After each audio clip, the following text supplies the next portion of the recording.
야고보서 10번째 시간입니다. 오늘은 믿음은 행동이다 라는 제목으로 말씀을 나누겠습니다. 그렇습니다. 믿음은 행동입니다. 믿기 때문에 움직여지는 것이 당연한 거지요. 기독교 신앙은 매우 다이나믹합니다. 왜냐하면 살아있는 사실을 믿기 때문입니다. 그리고 그 믿음 가운데서 하나님의 살아계심의 증거들을 속속 경험하게 되기 때문입니다. 인간이 인간을 만든 창조주를 경험하게 될 때 그는 가만히 있을 수 없을 것입니다. 예쁜 여자만 만나도 가슴 설레는 게 남자라면, 천지를 창조한 하나님을 만난다면 그가 어찌 잠잠하겠습니까? 그런 점에서 기독교 신앙은 매우 뜨거울 수밖에 없습니다. 여러분에게 요청합니다. 행동하는 신앙인이 되십시오. 그러면 여러분의 영적 삶에서 하나님의 살아계심도 경험하게 되고 하나님만으로 행복한 여러분이 될 줄로 믿습니다. 만일 하나님을 믿노라 하면서 그 믿는 바가 행함과 연결되지 않으면 어떻게 될까? 오늘 본문은 정확히 말하고 있습니다. 그 믿음은 죽은 것이다. 죽었다는 말은 소용없다라는 말입니다. 그렇습니다. 행동하지 않는 믿음은 죽은 것입니다. 성경 전체를 다 외우고 있다 손치더라도 그 말씀이 나에게 실제로 적용되지 않거나 내 삶에서 실천되지 않는다면 그것은 그냥 하나의 지식에 불과할 것입니다. 그러면 행동하는 믿음은 뭐냐? 처음부터 끝까지 그것은 액션입니다. 어떤 액션이냐? 내 영혼 내면의 액션과 움직이는 몸의 액션입니다. 어떻게 액션이 나오느냐? 예수가 구세주요, 예수가 그리스도라는 것을 알았을 때 내 내면의 의지의 행위인 믿음으로 그것을 붙잡아 가지는 액션입니다. 영혼의 액션이죠. 주님이 구세주인 걸 알았으므로 내가 그걸 움켜쥐는 것입니다. 내 의지의 행위로 움켜쥐고 믿습니다. 당신은 나의 구세주십니다 하고 받아들이고 그를 붙잡고 살기 시작하는 것입니다. 만약 그렇지 않으면 어떻게 되느냐? 14절과 같이 됩니다. 내 형제들아, 만일 사람이 믿음이 있노라고 행함이 없으면 무슨 유익이 있으리요? 그 믿음이 능히 자기를 구원하겠느냐? 어떤 사람이 나도 믿어, 나도 알아, 예수님이 구세준 걸 나도 알아 그러면서 의지의 행위로 그것을 붙잡지 않는다면 그가 아는 바가 그를 구원하겠느냐는 것입니다. 구원하지 못한다는 뜻이죠.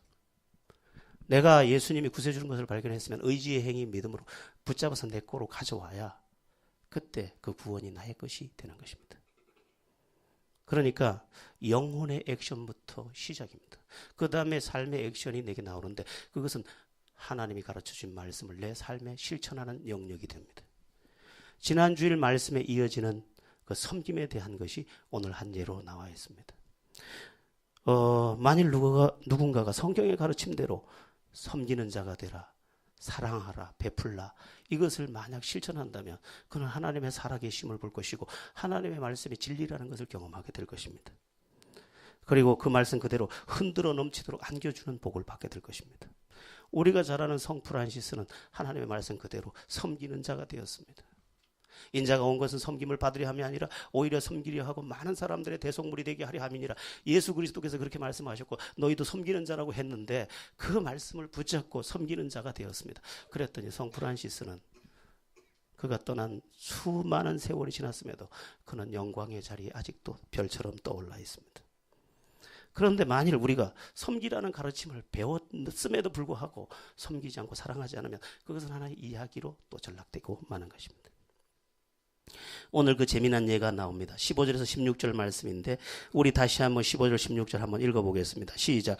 만일 형제나 자매가 헐벗고 일용할 양식이 없는데 너희 중에 누구든지 그에게 이르되 평안히 가라, 덥게 하라, 배부르게 하라 하며 그 몸에 쓸 것을 주지 아니하면 무슨 유익이 있으리요? 이와 같이 행함이 없는 믿음은 그 자체가 죽은 것이라.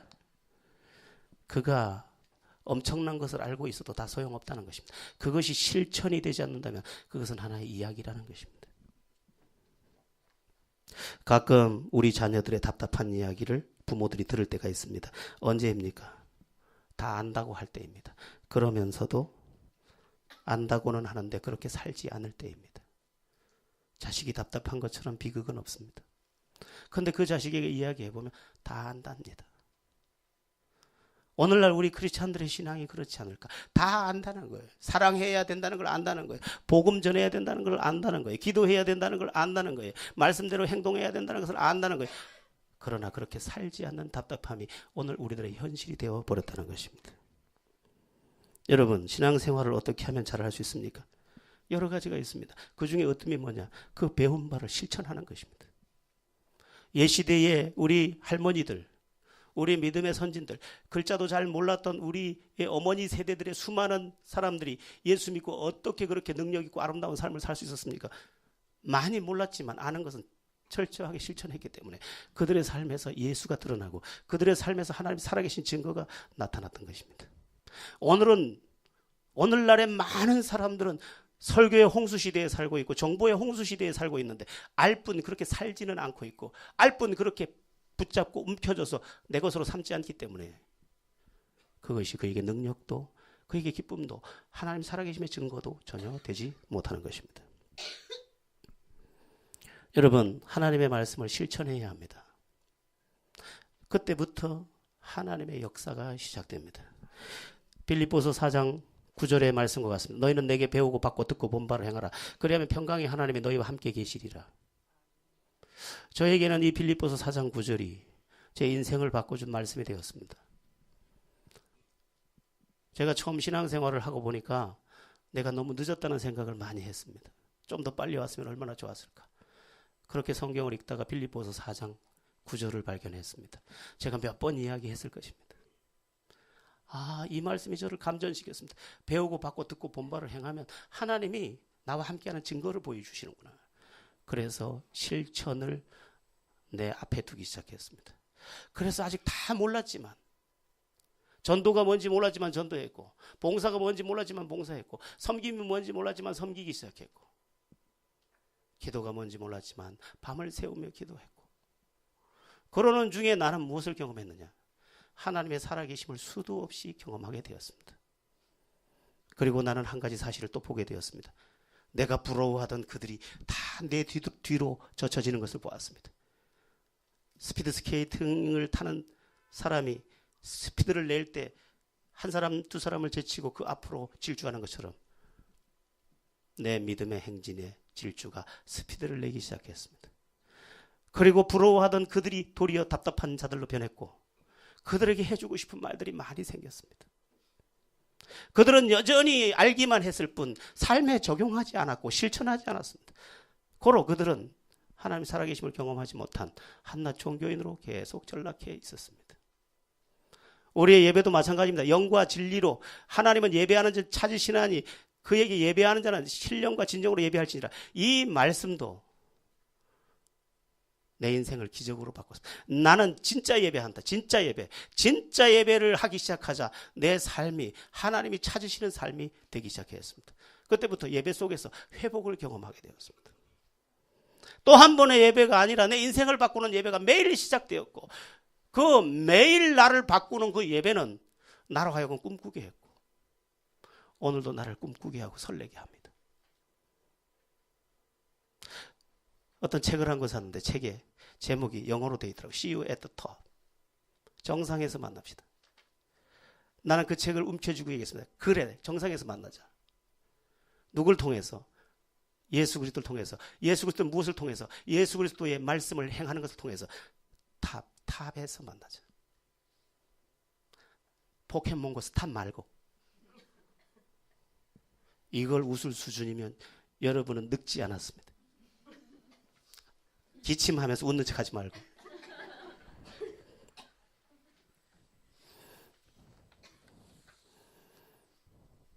기도에 대한 말씀을 배우면 기도하기 시작했고 전도에 대한 말씀을 배우면 전도하기 시작했고 11조가 아직 뭔지 잘 모를 때 11조에 대해 배우면 그대로 11조를 시작했고 주의를 지키지 않으면 죽는 줄 알아서 아버지 한갑도 보내지 않고 거룩한 바보가 되어 그렇게 실천하다 보니 하나님의 역사는 계속 내 삶에 나타났습니다. 여러분에게 거듭 말씀드립니다. 하나님의 말씀은 사실이기 때문에 그 말씀이 내게 실천될 때 그 사실을 내가 경험하게 되고 그 사실은 하나님의 증거가 되기 때문에 내 영적 삶에 날개를 달게 될 것이라는 사실입니다. 자, 안타까운 것은 뭡니까? 오늘도 말로만 믿는 사람이 너무 많다는 것입니다. 자, 18절 말씀과 같은데 우리 18절을 다시 한번 읽어보겠습니다. 시작. 어떤 사람은 말하기를 너는 믿음이 있고 나는 행함이 있으니 행함이 없는 내 믿음을 내게 보이라. 나는 행함으로 내 믿음을 내게 보이리라 하리라. 여기 두 사람이 있습니다. 예를 들어서 한 사람이 예수 그리스도에 대해서 듣고 이렇게 결심했어요. 나는 예수 그리스도의 이 말씀이 사실인 것을 인정하고 예수 그리스도를 의지의 행위로 받아들이며 그 말씀을 실천하기로 결정했다. 한 사람은 나는 좀 더 알아보기로 했다 하고, 한 사람은 계속 알아보고 있고 한 사람은 실천하기 시작했다. 여러분 어떻게 될 것 같습니까? 예수 그리스도를 의지의 행위인 믿음으로 받아들이고 의지의 행위로 그렇게 살기 시작한 그 사람은 오늘부터 하나님 살아계심을 보게 될 것이고, 저쪽 사람은 아직도 이론에 머물며 별도 따져보고 달도 따져보고 해도 따져보고 아직도 따질 것이 남아서 하나님을 만지지도 못하는, 믿지도 아니하고 안 믿지도 아니하는 회색지대의 한 인간으로 전락하고 말 것입니다. 여러분, 예수 그리스도가 구세주라는 게 사실이고 하나님 살아계신 게 사실이고 그 말씀이 모두 진리라는 것을 알고 실천하기 시작하면 하나님의 증거를 여러분 자신이 경험하게 될 줄로 확신합니다. 자, 그런데도 불구하고 사람들은 이렇게 말합니다. 나도 다 안다. 나도 다 안다. 나도 다 알아. 예수님이 구세주인 거 다 알아. 성령님 역사하는 거 다 알아. 기도가 응답이라는 거 다 알아. 이 답답한 이야기를 듣던 야고보는 이야기합니다. 19절에서 20절 한번 읽어보겠습니다. 시작. 내가 하나님은 한 분이신 줄을 믿느냐? 잘하는도다. 귀신들도 믿고 떠느니라. 아, 허탄한 사람아, 행함이 없는 믿음이 헛것인 줄을 알고자 하느냐? 야 임마, 귀신도 알고 있어. 하나님의 대적 귀신도 알고 있어. 하나님 살아계시다는 거 모르는 사람 아무도 없어. 그럼 저 사람들이 왜 저러고 있느냐? 의지의 행위로 하나님을 찾거나 의지의 행위로 예수님을 믿거나 의지의 행위로 그 뜻을 따라가지 않았기 때문에 밖에 있는 거야. 모두가 알아. 안들 뭐 할까? 그것이 삶으로 옮겨지지 않았는데. 여러분, 안다 이제 그만해야 합니다. 그 말씀이 내게 적용되고 실천될 때 그 말씀을 통해서 하나님 살아계심을 보게 되는 줄로 믿습니다. 자, 여기에서 생각하게 됩니다. 그렇다면 우리는 왜 하나님의 말씀을 실천하지 못할까? 몇 가지 이유를 말씀드리면, 첫째는 알아야 할 것을 제대로 알지 못해서 그렇습니다. 하나님 살아계시다는 사실, 하나님의 말씀이 그대로 이루어진다는 그 사실 등을 제대로 알지 못한다는 것입니다. 알기는 아는데 그냥 막연하게 아는 것입니다. 여러분, 박근혜 아십니까? 박근혜한테 가서 물어보십시오. 여러분은 안다 그러니 박근혜는 여러분 모른다 할 겁니다. 그건 아는 것이 아닙니다. 안다고 하는데 진짜 아는 것은 아니에요. 여러분들이 예수를 안다고 하는데 예수님한테 가서 물어보십시오. 예수님 여러분들 모른다고 하십니다. 왜? 예수님을 인격적으로 받아들인 적이 없어요. 예수님의 말씀을 실천한 적이 없어요. 그분을 의지의 행위로 따른 적이 없어요. 예수님은 그를 몰라요. 안다라는 이 히브리어 헬라어는 보면 부부가 서로 아는 것 같이 안다는 뜻이에요. 교제가 이루어지지 않았어요. 삶에서 그게 적용되지 않았어요. 주님은 나는 너를 모른다. 도무지 그날에 이르기를 내가 너를 도무지 모른다고. 예수님이 여러분을 안다고요? 모릅니다. 여러분은 알지. 십자가에 못 박힌 예수를 유대인들 다 알았습니다. 멀리서 보고 오, 예수가 십자가에 못 박혀 죽는구나. 구세주라 그러던데. 그렇지만 그 믿음을 가지고 구원을 받은 자가 누굽니까? 의지의 행위를 가지고 그를 붙잡은 사람이고 그 말씀을 따라 실천한 사람들. 그런데 잘 모른다는 거예요, 사람들이. 여러분에게 물어보고 싶습니다. 여러분 하나님 살아계신 거 믿습니까? 아십니까? 여러분에게 하신 이 모든 성경에 기록된 말씀이 그대로 사실인 것을 믿습니까? 그리고 이 말씀이 내게 적용될 때 그대로 이루어진다는 것을 믿습니까? 이 사실이 분명할 때 우리가 실천적 신앙을 가질 수 있는데 이 사실이 선명하지 않다는 것입니다. 여러분, 우리는 성경에 근거한 사실 안에서 그 말씀을 가지고 살 줄 알아야 합니다. 이것을 배우면 신앙이 쉽습니다. 한 가지 예를 들어보겠습니다. 데살로니가전서 5장에서 항상 기뻐하라, 쉬지 말고 기도하라, 범사에 감사하라, 이는 그리스도 예수 안에서 너희를 향하신 하나님의 뜻이니라. 이 말씀을 딱 붙잡고 뭔 생각을 합니까? 아, 하나님이 기뻐하라고 하셨어. 나 항상 기뻐할 거야. 쉬지 말고 기도하라고. 나 쉬지 않고 기도할 거야. 범사에 감사하라고. 나 범사에 감사할 거야. 그리고 이것을 실천하기 시작했더니 삶의 회복의 역사가 일어나더라는 것입니다. 내가 거룩하니 너희도 거룩할지니라고 주님 말씀하셨어. 난 지금부터 구별된 삶을 살 거야. 저들이 다 술을 먹고 저들이 다 다른 짓을 할지라도 난 그럴 수 없어. 나는 하나님께 속한 하나님의 딸이야. 그러므로 나를 지킬 거야. 거룩하게. 그렇게 구별되게 살고 목적도 구별되게. 저들은 다 쾌락을 목적으로 살지만 나는 하나님 나라를 위해서 목적을 바꾸어서 거룩하게 살기 시작했더니 하나님께서 구별된 복을 채워주시면서 하나님이 살아계신 것을 보여주시더라는 것입니다. 그러니까 하나님의 말씀이 실제로 내가 붙잡은 말씀이 되고 그 말씀이 내게 적용될 때 그 말씀이 사실이 되고 사건이 된다는 것입니다. 스티그마라고. 히브리어로 스티그마. 스티그마는 흔적이래. 흔적. 하나님이 당신의 삶에 새겨놓은 흔적이 있느냐. 흔적. 하나님이 내 삶에 새겨놓은 흔적이 있으려면 하나님의 말씀대로 살아본 적이 있어야 되는 것이다. 스티그마가 있어야 돼. 스티그마. 근데 그렇게 안 살아. 말만. 천국에 갔더니 어느 사람이 천국에 갔더니까 두 가지만 구원받았더래. 귀때기하고 입하고.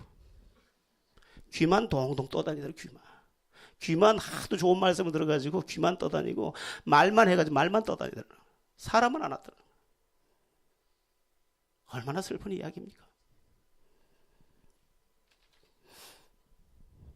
여러분, 성경을 보면 우리에게 계속해서 썩어져가는 구습을 쫓는 옛사람을 벗어버리고 의와 거룩함으로 지으심을 받은 새 사람을 입으라. 하나님 말씀하시죠. 내 옛사람 버려야 돼. 나의 옛사람은 더러워. 옛사람을 옷을 벗듯 계속 벗는 거죠. 그리고 의와 거룩함을 지으면 새 사람을 계속 입는 거죠. 하나님의 사람이 되려고 몸부림치는 거죠. 그때 옛사람이 벗겨지고 새 사람이 입혀지며 내 인생의 먹구름이 지나가고 새 하늘이 열리는 거죠. 하나님 말씀대로 살 줄 아는 재주가 없다는 거예요. 살아보지 않았다는 거예요. 그 말씀을 구체화해보지 못했다는 거예요. 그게 내 일상이 되게 하지 못했다는 거지. 그저 또 교회 갔다 온 거지. 그러므로 삶에 새로운 어떤 포인트, 터닝 포인트가 만들어지지 않는 것입니다. 모르는 것도 죄라는 말이 있죠. 몰라요. 근데 예수님께서 십자가에 당신을 못 박는 이들을 향해서 이들이 심판받을 게 두려우니까 하나님 앞에 기도합니다. 아버지, 저들을 사하여 주시옵소서. 저들이 하는 것을 저들이 알지 못하나이다. 저들이 뭐 하는지 지금 모르고 저러는 거니 용서해 주세요. 그러나 그들은 예수님을 십자가에 못 박고 맙니다. 오늘 우리가 주님을 너무 몰라요. 그리고 하나님의 말씀이 진리라는 걸 몰라요. 그리고 하나님의 말씀이 나를 얼마나 영화롭게 하고 눈부시게 하고 그리고 복되게 하는지 몰라요. 그러니까 그걸 지키려고 하지 않아. 그렇게 살려고 하질 않아요. 욕심만 가지고 살고 있는데 욕심대로 안 된다는 거지. 욕심대로 되면 우리는 어떻게 해? 욕심대로 되는 게 아니라 하나님이 복을 주셔야 돼. 왜? 복의 주인이 하나님이시기 때문에. 여러분이 더욱 주님을 알고 한 말씀을 받아도 내가 실천할 말씀, 내가 붙잡을 말씀, 내가 이루어야 할 말씀으로 붙잡고 간다면 여러분에게 하나님은 살아계신 하나님이 되실 줄로 믿습니다. 또 우리는 왜 말씀을 온전히 실천하지 못할까? 둘째 부분의 문제는 뭐냐면 우선순위에서 실패하기 때문입니다. 뭐라고요? 우선순위에서 실패하기 때문입니다. 다른 말로 하면 믿음의 편에 서지 못하고 상황의 편에 항상 서기 때문입니다. 그가 하나님의 사람이 왔다면 그의 마음속에 틀림없는 마음이 뭐냐면 하나님 뜻대로 살고 싶다. 이게 다 있습니다. 그런데 그 사람은 늘 30년째 하나님 뜻대로 살고 싶다고만 할 뿐 하나님 뜻대로 살지 못해. 왜 그러냐? 그는 상황주의자이기 때문이에요. 상황에 항상 끌려가. 상황에. 엄마가 아픈데 어떡해. 30년 만에 친구가 왔는데 어떡해. 애가 아프다는데 어떡해. 상황이 자꾸 끌고 가는 거예요. 상황의 폭력에 자꾸 짓밟혀. 나 진짜 열심히 믿어보려고 그랬는데 또 그런 일이 생겨가지고. 그런 일은 옛날에는 없었을까요? 있었습니다. 누가복음에 이런 말씀이 나옵니다. 나는 밭을 샀음에 아무래도 나가 보아야 하겠으니 청컨대 나를 양해하도록 하라. 또 한 사람이 이르되 나는 소 5겨리를 샀으며 시험하러 가니 청컨대 나를 양해하도록 하라. 또 한 사람은 이르되 나는 장가 들었으니 그러므로 가지 못하겠노라 하라 하는지라. 핑계가 너무 많다 이 말이에요. 우리는 너무 상황을 정당화하면서 하나님을 다 2번째, 3번째, 4번째 자리에 뒀다. 어떤 사람이 물었습니다. 예수님께. 하나님의 최고의 계명이 뭡니까? 그때 예수님께서 말씀하셨다. 첫째는 이것이니 하나님을 사랑하라 한 것이요. 둘째는 이것이니 내 이웃을 내 몸과 같이 사랑하라 한 것이니라. 너는 마음을 다하고 목숨을 다하고 뜻을 다하여 주 너의 하나님을 사랑하라. 첫째, 둘째. 여러분, 우린 첫째, 둘째 다 빼고 셋째, 넷째 욕심만 다 따라가고 있는데 첫째, 둘째가 빠졌으니 무슨 집이 되겠어요? 첫째가 기둥이라면. 오늘 하나님이 기둥인데 기둥을 빼내고 집을 지려고 하니까 내 인생은 항상 삐걱거리는 거죠. 첫째는 뭐예요? 하나님을 목숨 걸고 사랑하는 거예요. 둘째는 뭐예요? 내 곁에 사람을 목숨 걸고 사랑하는 거예요. 그런데 이 2 기둥을 다 뺐으니까 집은 항상 삐걱거리는 거죠. 될 것 같은데 안 돼. 상황에 끌려가다 보니 하나님이 주시는 기둥을 못 세워. 저도 온갖 모욕을 많이 겪어봤습니다. 주일 하나 지키려고. 그러나 한 번도 하긴 지가 어떻게 빠지겠나. 목사가 교회를 안 나올 수 없지.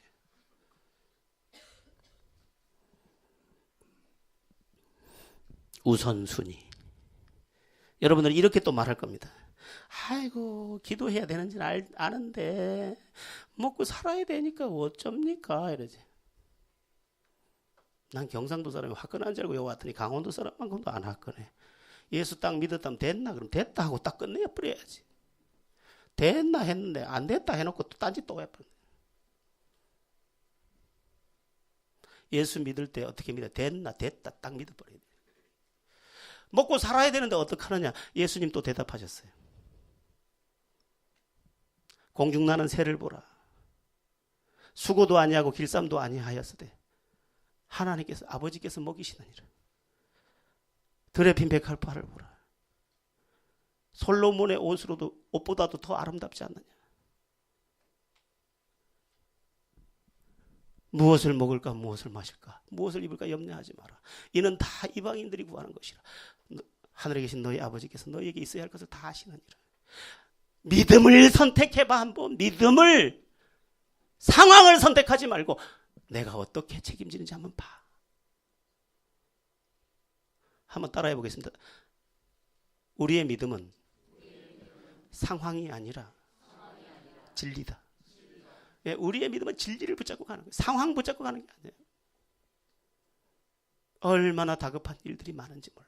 그러나 상황이 아니라 진리요. 하나님 말씀 딱 움켜쥐는 거예요.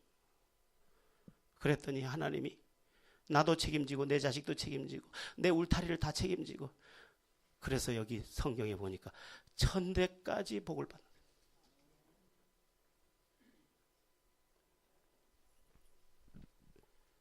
여러분 모두 우선순위에서 실패하지 않고 승리함으로 잘 믿게 되기를 축원합니다. 또 우리는 왜 복이 되고도 남을 하나님의 그 말씀을 온전히 실천하지 못할까?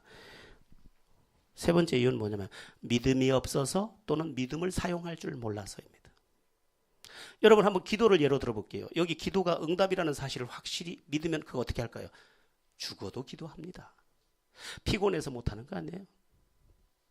믿음이 없어서 피곤한 거지. 믿음이 있으면 할 수밖에 없어요.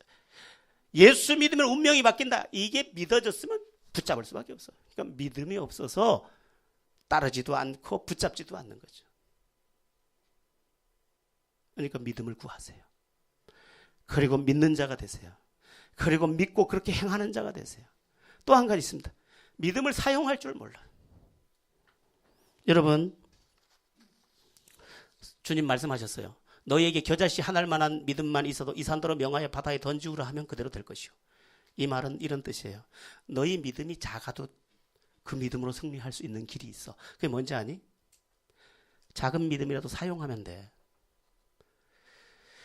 90%의 의심이 있고 10%의 믿음밖에 없어도 90%의 의심을 물리치고 10%의 믿음 붙잡고 기도하면 너 응답받아.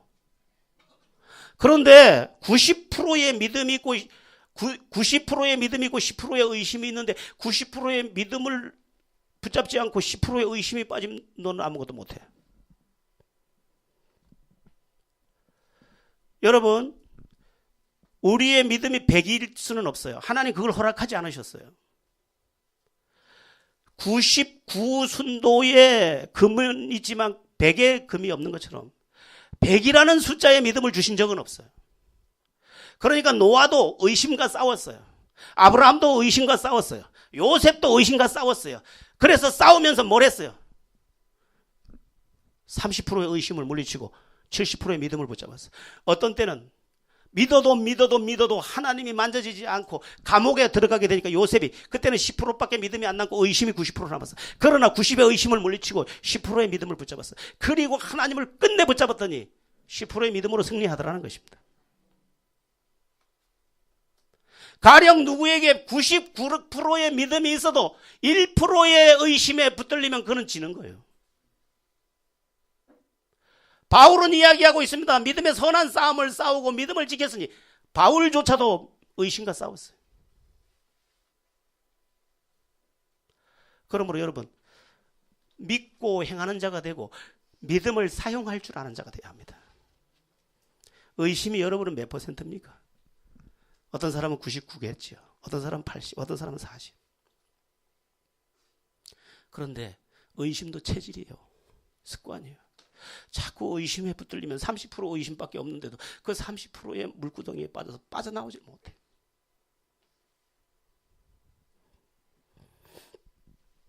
여러분의 믿음이 사용되는 믿음, 행동되는 믿음 되기를 축원합니다. 자, 또 우리는 왜 말씀을 온전히 실천하지 못할까? 네 번째는 간증이 없어서 그렇습니다. 여러분 자신의 영적 체험이 없어서 그래요. 믿음으로 살아서 믿음의 결과를 맛본 사람은 다시 그렇게 살 수 있습니다. 간증이 없으니까. 하나님이 응답하신 경험이 없으니까 기도도 하다가 말아. 그런데 기도하다 응답받은 경험이 있는 사람은 다시 엎드릴 수 있습니다. E.M. 바운즈라고 별명이 기도의 성자입니다. 대단한 분이신데 이분은 기도하면서 계속 응답을 경험합니다. 그러니까 기도를 안 할 수가 없어요. 계속 기도해. 믿음으로 계속 기도해. 심지어 나중에는 조기 은퇴를 하고 기도만 해요. 그리고 그가 쓴 기도 선집이라는 엄청난 책이 우리 가운데 읽혀지고 있고 수백 년 동안 많은 사람의 신금을 울리고 있습니다. 체험이 없으니까, 간증이 없으니까 그걸 사실처럼 여기지 않고 내 생각을 따라서 오늘도 홀로 아리랑 고개만 넘고 있고 또 고개만 넘고 있고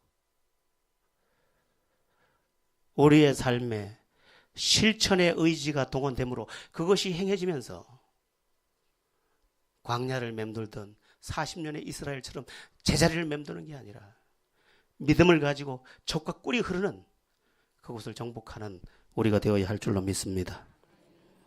자, 끝나지 않았습니다. 그러면 믿음으로 행하는 것의 결론이 뭐냐? 여러 가지가 있는데요. 변화입니다. 첫 번째는. 내 믿음이 변하고요. 내 삶이 변합니다. 그리고 내 의식이 다 변합니다. 하나님 뜻대로 살아야 되는구나. 하나님 말씀대로 살아야 되는구나. 하나님의 기쁨이 되면 되는구나. 이제 답을 얻어서 하나님의 실제적인 사람이 됩니다. 그를 보면 저기서 봐도 눈빛이 다르고 행동이 다르고 걸음이 다르고 헌신하는 모습이 다르고 다 다릅니다. 변화가 일어납니다. 그리고 그가 소송합니다. 먼저 그의 영이 소송해서 그 내면의 즐거움이 그를 움직이는 것을 볼 수 있습니다. 그리고 그 삶도 역동적으로 변화되기 시작합니다. 여러분에게 부탁드리고 싶은 것은 이것입니다. 의지를 동원하여 하나님을 붙잡으라는 것입니다. 여러분, 되는 사람에게는 다른 믿음이 있습니다. 오늘 본문 21절에 나오는 아브라함의 믿음 같은 것인데 21절 한번 읽어보겠습니다. 시작. 우리 조상 아브라함이 그 아들 이삭을 제단에 바칠 때 행함으로 의롭다 하심을 받은 것이 아니냐. 아멘. 아브라함은 아들이냐 하나님이라는 기로에 서게 될 때를 만나게 됩니다. 창세기 22장에 나옵니다. 이 독자 이삭을 데려다가 모리아 산에서 번제로 드리라고 합니다. 하나님의 말씀에 순종하려니까 아들이 죽고 아들을 따르자니 하나님을 거역해야 합니다. 아브라함은 밤새도록 잠을 못 잤을 겁니다. 그러나 새벽같이 일어나 이삭을 데리고 모리아 산으로 갑니다. 자, 무슨 얘기입니까? 아브라함의 믿음은 진짜였다는 것입니다. 말씀드리고 싶은 것은 이것입니다. 진짜가 되면 하나님 진짜 역사한다. 그러면 아브라함이 하나님께 순종했을 때 아브라함이 손해를 받느냐? 천만에. 오늘 본문이 이야기하고 있습니다. 하나님께서 아브라함을 뭐라고 불러주느냐? 그는 하나님의 버시라 칭함을 받았나니 23절에서 말씀하고 있습니다. 하나님과의 친밀감을 회복하고 하나님께서 아들을 죽이지 않고 대대로 복을 누리게 하고 그리고 아브라함의 아들 이삭을 예표로 예수 그리스도가 오게 하십니다. 모든 영역의 승리가 그에게 주어졌다는 것입니다. 진짜냐 가짜냐가 문제지 진짜는 하나님의 승리를 보지 못할 수가 없다는 것을 믿으시기 바랍니다. 자, 할 얘기가 많지만 이제 25절 한번 가보겠습니다. 25절 한번 읽습니다. 시작. 또 이와 같이 기생 라합이 사자들을 접대하여 다른 길로 나가게 할 때 행함으로 의롭다 하심을 받은 것이 아니냐. 아멘. 기생 라합은 적군의 여인이고 또 적군 속에서도 비천한 여인입니다. 기생으로 나왔는데 이것을 잘 해석해야 한다고 성경은 말하고 있습니다. 몸을 파는 여인이었을지도 모른다는 거죠. 그런데 어떻게 됩니까? 행하는 믿음, 행동하는 믿음으로 운명을 바꾸는데 라합이 나중에 누가 됩니까? 다윗 왕의 고조 할머니가 되고 고조 할머니가 되고 다 예수 그리스도의 족보에 이름을 올리고 운명을 완전히 바꾼 새 인생이 됩니다. 행동하는 믿음 하나로. 저는 여기서 이렇게 말씀드리고 싶습니다. 못나서 안 되는 게 아니에요. 조건이 나빠서 안 되는 게 아니에요. 진짜 믿음이 아니어서 안 되는 것입니다. 더 나아가 행동하는 믿음이 아니어서 안 되는 것입니다. 잘 믿는 척은 얼마나 잘하는지. 그걸 믿음이라고. 여러분, 나는 안 될 수밖에 없다고 여기지 마십시오. 라합도 되었습니다. 어떤 믿음으로? 진짜 믿음으로. 진짜 어떤 믿음으로? 행동하는 믿음으로. 그래서 결론은 뭡니까? 믿음은 행동이다. 행동은 하나님의 영광을 만진다. 진정한 믿음은 승리밖에 없다. 잘 기억하셔야 하겠습니다. 26절 결론입니다. 우리 함께 읽고 마치겠습니다.